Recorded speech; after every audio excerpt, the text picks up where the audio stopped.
Mga kaibigan, handa na ba kayo sa isang kwentong magpapakilabot sa inyong gabi? Sa video na ito, matutunghayan natin ang pagbabalik ni Jericho mula sa kamatayan upang maghiganti sa kanyang mamamatay tao. Sa gitna ng malalakas na ulan at hangin, bumangon siya mula sa kanyang libingan, dala ang bigat ng paghihiganti sa kanyang puso. Paano kaya haharapin ni Dante ang multo ng kanyang nakaraan?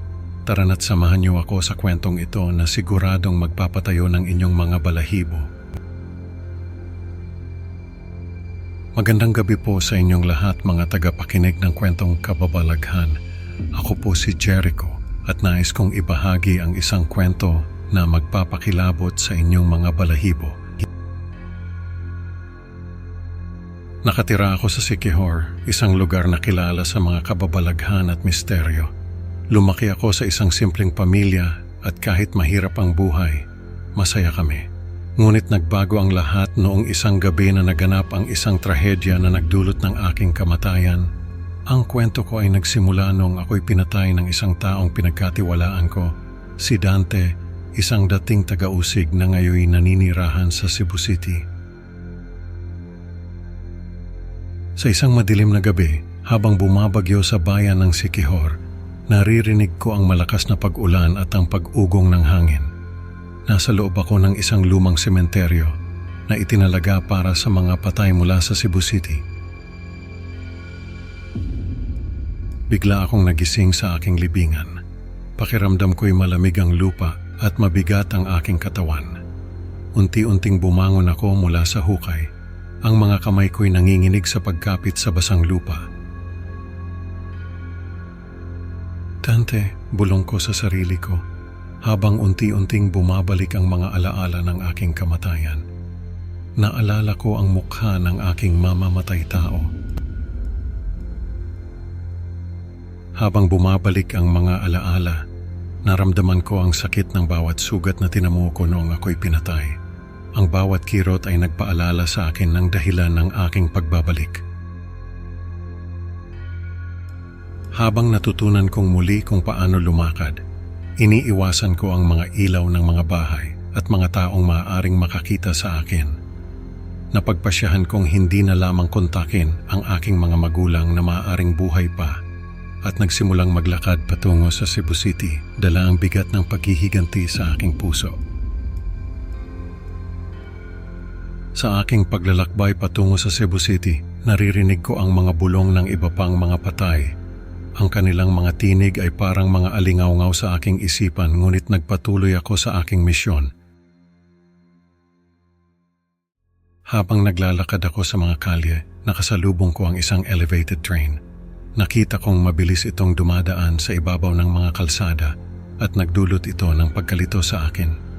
Hindi ko maunawaan ang teknolohiya at mga pagbabago sa lungsod. Napahinto ako sa isang sulok, pinagmasdan ng mga tao na walang pakialam sa paligid. Ang mga ilaw ng mga billboard ay nagbigay liwanag sa madilim kong daan. Sa kabila ng aking pagkalito, naging gabay ko ang mga modernong elemento ng lungsod sa pag-navigate patungo sa Cebu City. Sa bawat hakbang, nararamdaman ko ang pangangailangan na makapaghiganti. Pagdating ko sa Cebu City, natagpuan ko ang bagong tahanan ni Dante. Isang elegante at modernong bahay sa isang pribadong subdivision. Tahimik kong pinagmasdan ang paligid, nagtatago sa lilim ng gabi. Habang nagkukubli, napansin ko ang mga security camera sa paligid ng bahay. Kailangan kong maging maingat sa bawat galaw ko. Nakita ko rin ang mga bantay na nagroronda sa subdivision. Mahigpit ang seguridad dito, ngunit hindi ako magpapapigil. Pinagmasdan ko ang bawat detalye ng bahay ni Dante, mula sa mga bintana hanggang sa mga pinto. Kailangan kong malaman ang bawat sulok bago ako kumilos. Sa pamamagitan ng bintana, nakita ko si Dante. Siya ay nakaupo sa isang wheelchair, bulag, at may tagapag-alaga na nagngangalang Eva. Pinagmasdan ko sila habang nag-uusap at nag-aalaga si Eva kay Dante. "Eva, pakikuha nga ng gamot ko," narinig kong sabi ni Dante.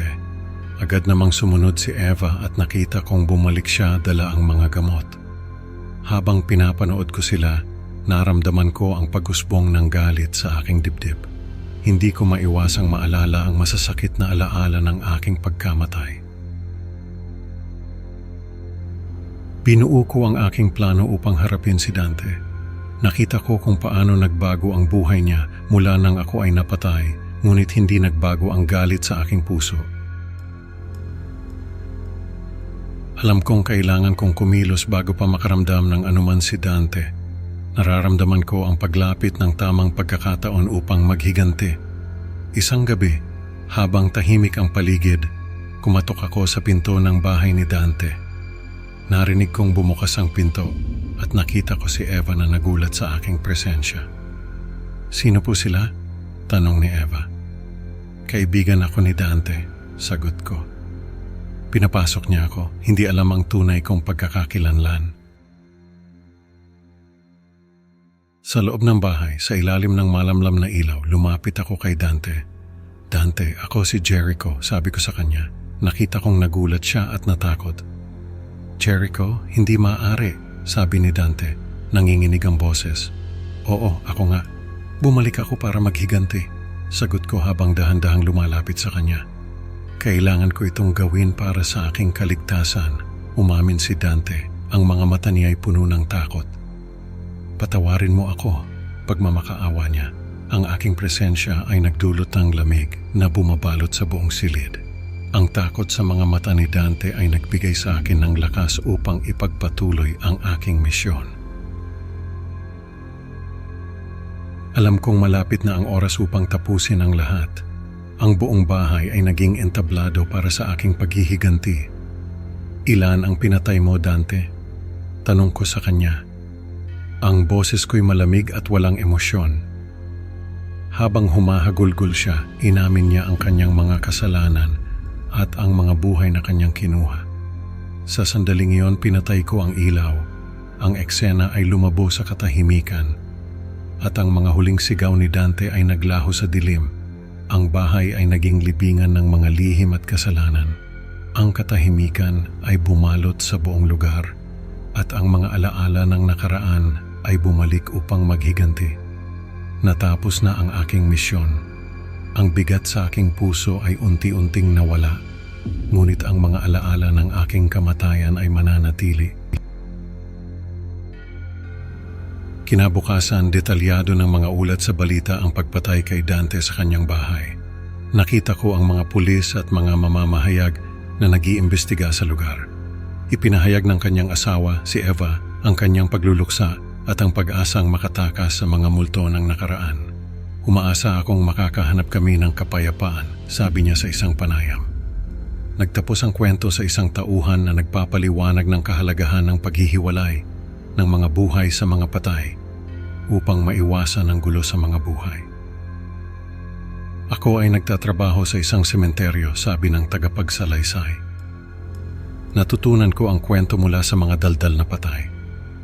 Sa bawat araw na lumilipas, natutunan kong ang mga patay ay may mga kwentong hindi dapat kalimutan."